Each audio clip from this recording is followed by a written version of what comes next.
બોટાદ જિલ્લાના બરવાળા તાલુકાના ટીમલા ગામે નદીના પટમાંથી કાઢવામાં આવેલ રેતીનો જથ્થો સંગ્રહ કરવાની બાતમીના આધારે ખનીજ વિભાગ, પ્રાંત અધિકારી તથા મામલતદાર સહિત સરકારી કર્મચારી અધિકારીઓ સ્થળ પર પહોંચીને તપાસનો ધમધમાટ શરૂ કરી દેવામાં આવ્યો હતો। ઉતાવળી નદીના પટમાંથી ખનન કરી રેતીનો જથ્થો સંગ્રહ કરી રહેલા ઇસમો દ્વારા 1450 મેટ્રિક ટન જેટલો રેતીનો જથ્થો સંગ્રહ કરવામાં આવ્યો હતો।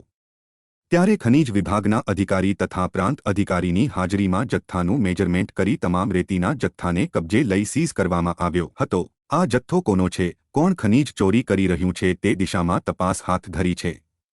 તેમ બરવાળા મામલતદાર CR પ્રજાપતિએ માહિતી આપી હતી।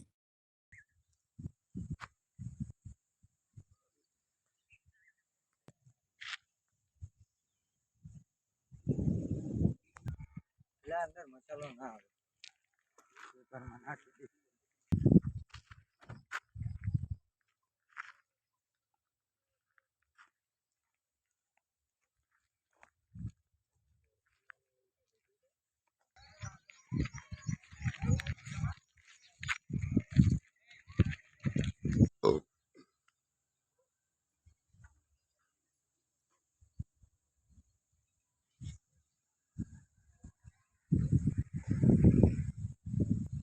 મેં ટીમલા ગામ અને કુંડળની વચ્ચે આવેલું જે ગૌચરનો સર્વે નંબર છે એના અંતરિયાળ વિસ્તાર ઉતાવળી નદીના આસપાસના વિસ્તારોમાં એક અનઅધિકૃત રીતે ખૂબ મોટા પ્રમાણની અંદર સંગ્રહ કરેલો અનઅધિકૃત ખનનનો જે છે રેતીનો જથ્થો અમે રેડ કરી અને સીઝ કર્યો છે। એ સીઝર જે છે એ દરમિયાન ખાણ ખનીજના વિભાગના અધિકારીઓને ત્યાં બોલાવી અને એનું મેઝરમેન્ટ અને ટેકનિકલ બાબતોની ચકાસણી કરીને માપ કાઢતા વિવિધ 3 જગ્યાએ ખલવાડની જગ્યા છે તેમજ કુંડળના ગૌચર સદનની જગ્યા નદી કાંઠાના અંતરિયાળ વિસ્તારની એમ કરી અને કુલ 1450 મેટ્રિક ટન જેટલો સંગ્રહિત આ જથ્થો જે છે એને અમે રેડ કરી અને સીઝ કરેલો છે અને સરકારી હસ્તક જે છે એને લેવાની કાર્યવાહી કરી દીધેલી છે।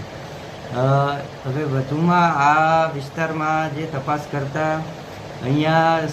સંગઠિત રીતે કેટલાક સ્થાનિક ઇસમો અને આસપાસના ગામોના કેટલાક ઇસમો દ્વારા આ પ્રવૃત્તિ તેમજ અન્ય અસામાજિક પ્રવૃત્તિ થતી હોવાનું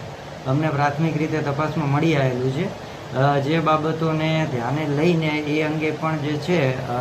સંદર્ભિત કાયદાઓ મુજબ તેમજ ફોજદારી રીતે અને માઇનિંગ એક્ટ હેઠળ જે છે ખાણ ખનીજ વિભાગના નિયમો હેઠળ પણ કાર્યવાહી જરૂરી કરવામાં એના પર